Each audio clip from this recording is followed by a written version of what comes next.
Hello, this is Samurai Lens, and today I will recap an amazing movie called Looks That Kill. Spoiler alert, watch out, bring your drink and take care.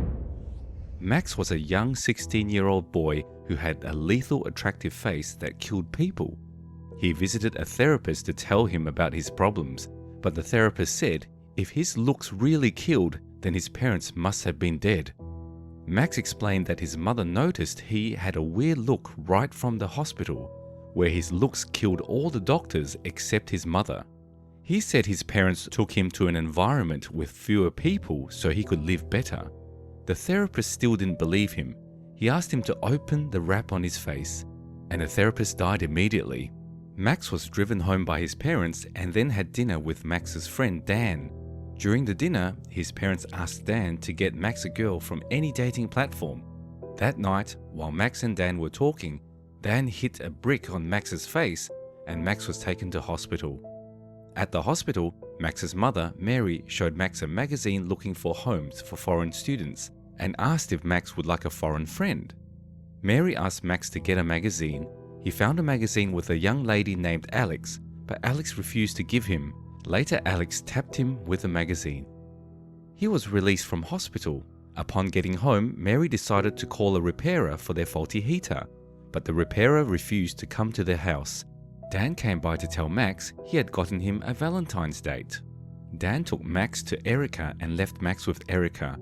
Max gave Erica the handkerchief he made for her and customized it in her name. Craig, who had caused trouble with his date, came to join Max's table. Craig recognized Max as the boy who looked killed, and he asked Max to open his face. Max mistakenly poured the soda he had onto the table. Craig hit Max's head on the table. Leaving the date, Max asked if he could take Erica out once again, but Erica refused his offer. Saddened by his rejection, Max attempted to jump down from a bridge. Alex walked beside him, and she advised him that if he wanted to jump, he should find a giant river and not that. Max wondered what sort advice was. She eventually told him he shouldn't die. She quoted the legendary phrase of Titanic saying, "If you jump, I jump." Alex took Max away from there and took him to a retirement home. At the retirement home, she told him she brought him so he might know what it means to die. Max met two women who have Alzheimer's, Esther and Rose. They left the retirement home that evening as Alex walked Max to his house, so she would ensure he didn't go back to the bridge. In front of Max's house, he asked Alex to go out with him the next day, but Alex refused. Max told Dan about his day, and Dan advised him he could retrace his steps and get to meet her again. Following Dan's advice the following day, Max went to the bus stop Alex was to be. He found Alex and they decided to spend the day together. They both went to the game store and bought goblin games. Then they went to the supermarket and brought a lot of jelly beans. They poured the jelly beans into Max's bathtub and both sat inside it. While they played, Max confessed to Alex that he had a lethal face that killed people.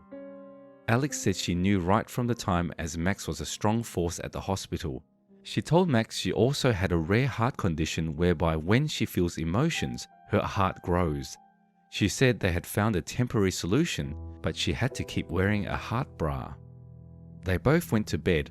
While they played, Max's parents, Jan and Paul, came back with an exchange student, Yu Shen. Jan and Paul were so happy to see their son making friends. Alex, Max, Dan and Tiffany went camping. During the camping, Dan and Tiffany were coupled up while Alex and Max played together. Alex asked to see Max's face, so he covered her eye and removed his wraps. They kissed each other that night. The following day, Dan visited Max's home and played video games with Max. They were shocked Yu Shen could play video games too. During the game, Yu Shen spoke to Dan in Chinese that she loves him, but they all don't understand her. Max was meant to go out with Alex. Alex placed a call telling Max that her mum had grounded her at home. Alex was lying to Max. Her heart had become much more significant due to the love she felt for Max, so she was at the hospital. Yan called the boys to help her with the dry Christmas tree.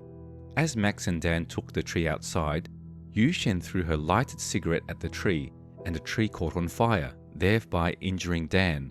Dan was taken to hospital where he was treated. Leaving the hospital, Max and Dan saw Alex with her mother.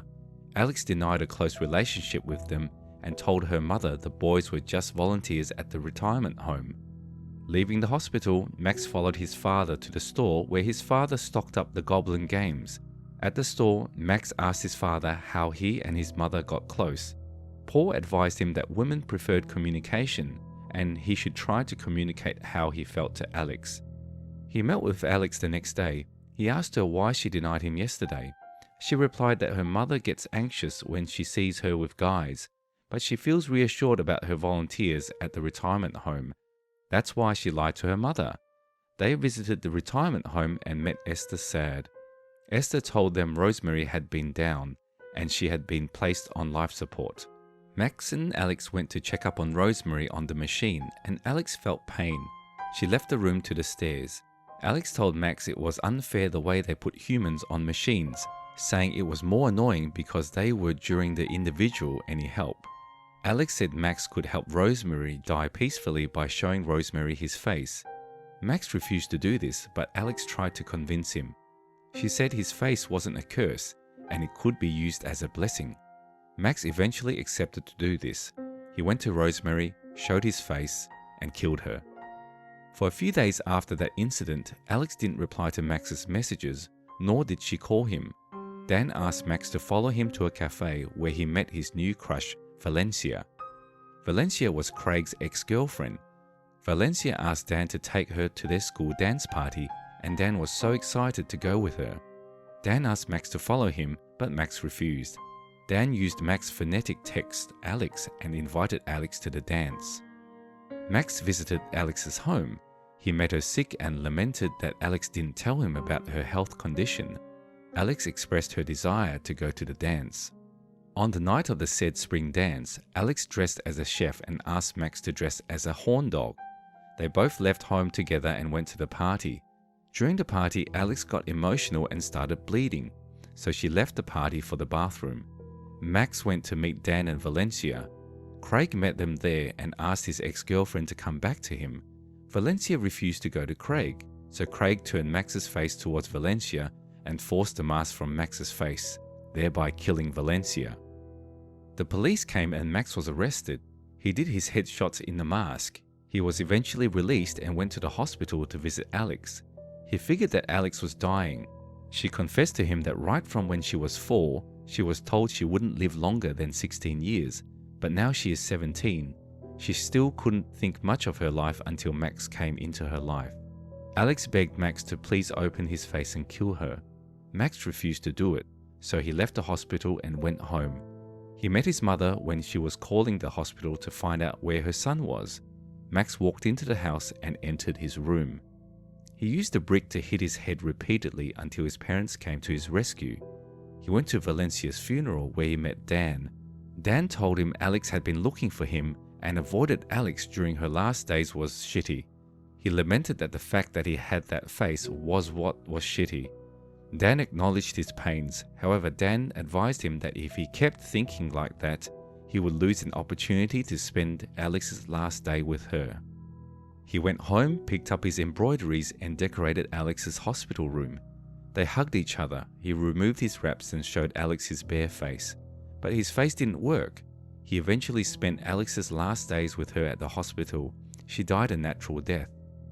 After Alex's funeral, he visited a therapist who asked him how he was doing.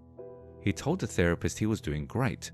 Valencia's death was concluded as a case of overdose, so the charges against Max and Craig were dropped. The case brought public attention to Max, and he got letters from different people. Some of the people wanted him to kill them with his face. He decided to use his face to bless the people who looked for death. He stopped seeing his face as a curse. Like the last lesson Alex taught him, people who unconditionally love him do not get attracted to his face, so he could spend time with Dan and his parents without his wrappings. His parents also became closer too. Thank you for watching, guys. It was Samurai Lens, and I'm excited for the next movie recap video. Don't miss it. Subscribe and share it with your loved ones. See you next time.